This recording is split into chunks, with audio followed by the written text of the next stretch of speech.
to another episode of the AWM NFL podcast. My name is Riccardo Stewart, and I get the opportunity to be your host, and I'm joined with my friends and my coworkers, my partners in crime, my day ones, whatever you want to call these guys. They're just great dudes, and I love being around them. Jeff Locke, Zach Miller, and Sam Acho. So last week we started a series talking about athlete CEO. And the point behind this is, as an athlete, as a professional football player, particularly our audience, as an NFL athlete who is going to make 40, 50, 60, 80, $100 million, you got to begin to look at yourself as a business. You got to be able to think of yourself as a business. You got to be able to make moves like a businessman in ways that you are in control. And so we talked about, okay, when you're coming out of college, there's kind of two different parties that you're choosing. You're looking at an agent and you're looking at a financial advisor or a financial team. And we talked about the difference of those two. Obviously, we find ourselves as a family office and financial planners.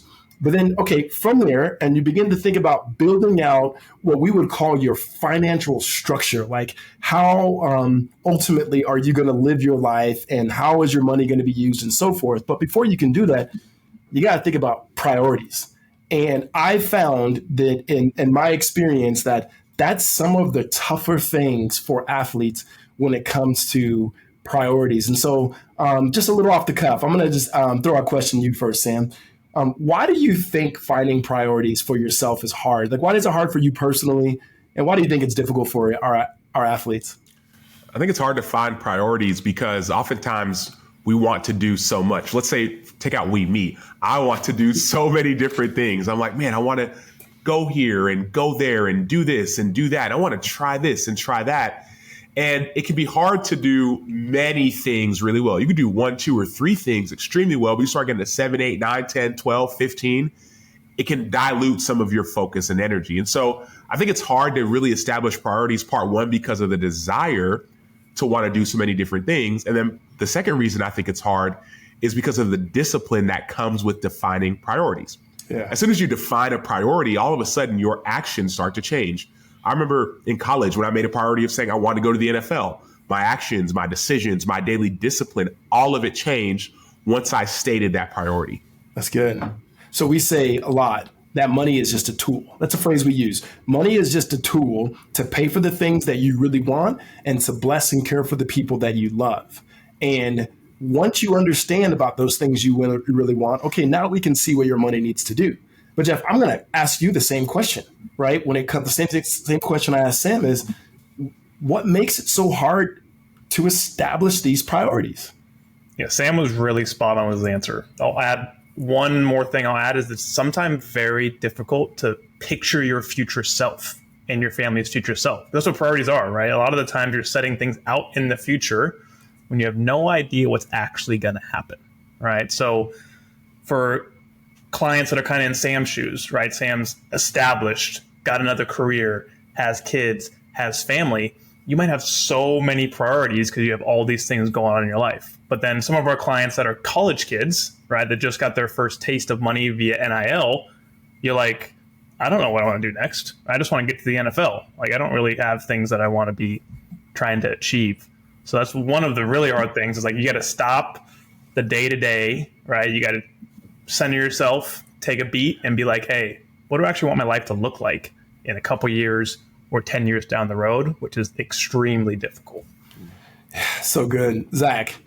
So, and this is often when we sit down with an athlete, what do you want to accomplish?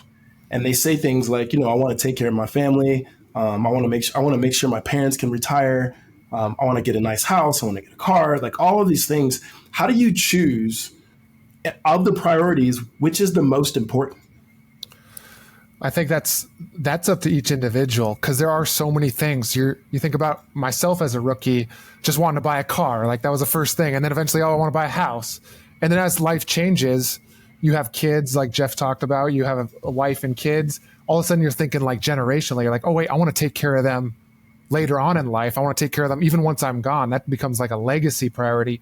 So the first thing is like, work backwards. What's the most important thing right now? Is that taking care of your family? Is that taking care of yourself and your family once you're done playing, making sure that the kind of that money that stops coming in, all those big paychecks you're getting while you're a player, making sure that those continue once the career's over? Like that's like a lot of the focus should be is like the priorities should match kind of what your life envisioned once you're done playing. And so we focus hard on that and really setting up a plan for that. Yeah. So I step back and I go, okay, I'm an NFL athlete and I know I need to have priorities. It's important.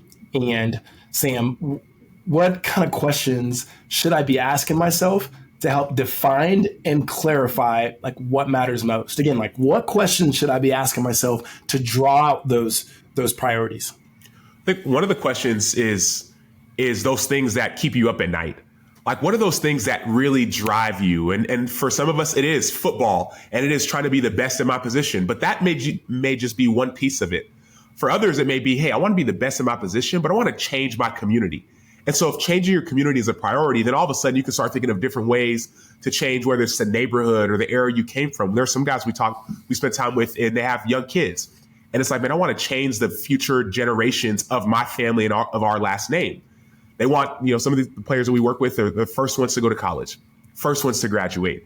And so I want education to be a huge part of the list of priorities for the X, Y, or Z family name. And so I think about it as, what are those things that keep you up at night? Those things that, man, I really want this thing to change in my family. And also I think about those passions or those desires, those things that, man, this is something that it lights me up as well. Maybe it doesn't keep me up at night, but it lights me up. Man, I love education. Like for me, I love education. I love learning, and learning's always and will always be somehow intertwined in everything that I do. And so sometimes it's those things that are inside of you that are lighting you up, and the things that are keeping you up at night that you say, man, if I could only change this and I'm in the position to change it, then my life would look different. Yeah, I would be remiss to say, in all seriousness, Sam, I have not even told you yet on this podcast, man, that jacket is dope. Just so you know. I should have made it a priority to let you know that I liked your jacket before I started getting I appreciate it. Jeff, give me some definitions, Professor, of values. And then the so what to that is, where do values, like your own values, play when it comes to setting priorities? Yeah, so values. Two ways to think about it. It's either your principles, right, or really what you find to be most important in life. So I think of values as kind of a filter on your priorities. Say you have 20 or 30 priorities you want to achieve over the next 5 to 10 years. You don't have all the resources to do them right now. Maybe on your first contract, maybe you get to the second contract to be able to really do everything you want to do.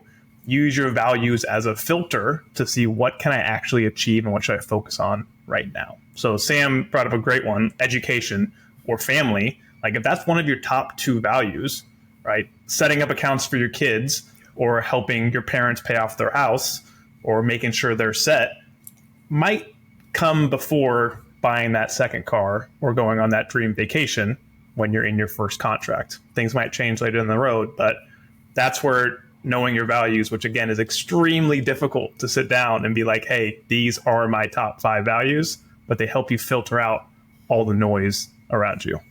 Yeah. And Zach, why are priorities so important when it comes to the financial plan? I mean, we are financial planners, and we've talked very little about money. We've talked very little in this episode about investments. We've talked very little about accounts, because at the end of the day, your money needs to be doing something. And so what is that something? And so I guess I want to hear from you, why are priorities so important in building out a financial plan?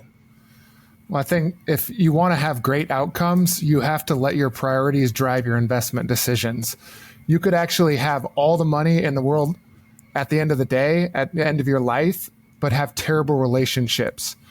So use that money to bless the people or take care of the people in your life.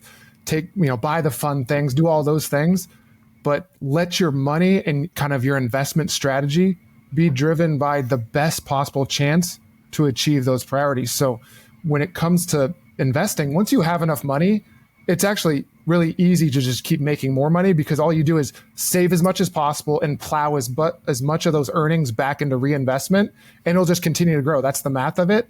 It's the actually making sure that the money is growing for those priorities that will ensure that you have a, amazing legacy, happiness, whatever that means to you. And it's different for everybody. And then passing it on to the next generation, or setting up the next generation of your kids, the people around you for success going forward. And you can do that perpetually or generation after generation if you set the right plan now. Yeah, definitely not to get preachy, but the ancient Hebrew wisdom that I hear from that is, what does it profit a man to gain the whole world, but then lose his soul? Like, if you're not who you are, but you have all the things you want, you've actually lost it all. Or if I could quote Lil Lauryn Hill, you might win some, but you just lost one. Sam, our last question is for you, because I'm not going to keep going on R&B, hip hop, and then connect it to Bible verses. But we always say that one of the things that sets us apart is when it comes to a financial plan and when it comes to serving our clients, is that we take a human-centered approach when it comes to financial planning. What does that mean to you that we take a human-centered approach?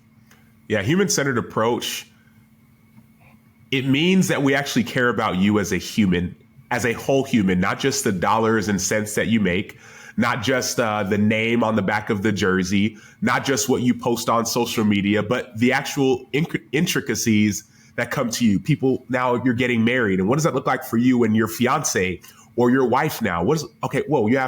You're expecting a child. How do we actually think of you as a human now as a father? And we talked about being a husband. And so the first thought that comes to our mind, at least when it comes to our team and at AWM, when we talk about human-centered, and usually Riccardo and I'll text about this other guys, is, oh man, this guy just proposed. Or man, he's just, they're expecting. And then it's not just, oh, congratulations. It's, hey, what does this mean for their financial plan? Because there are actually some really important things based off this player's priorities that may need to change or may need to adjust. And that's where Jeff comes in and Zach comes in and the rest of the team comes in and says, how do we maximize their values as their specific priorities and life cycles change?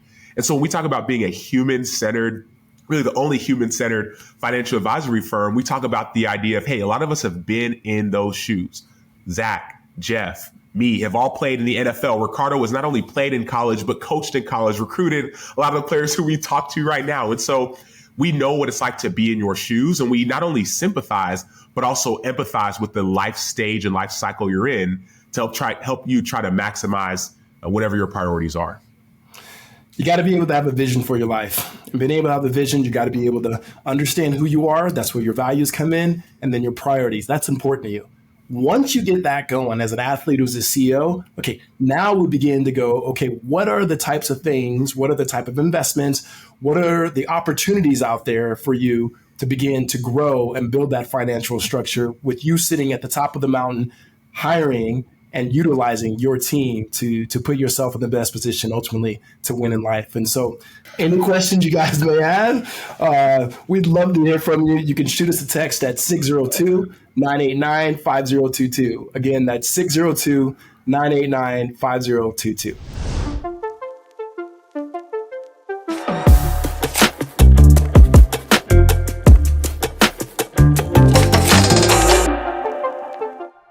The information in this podcast is educational and general in nature and does not take into consideration the listener's personal circumstances.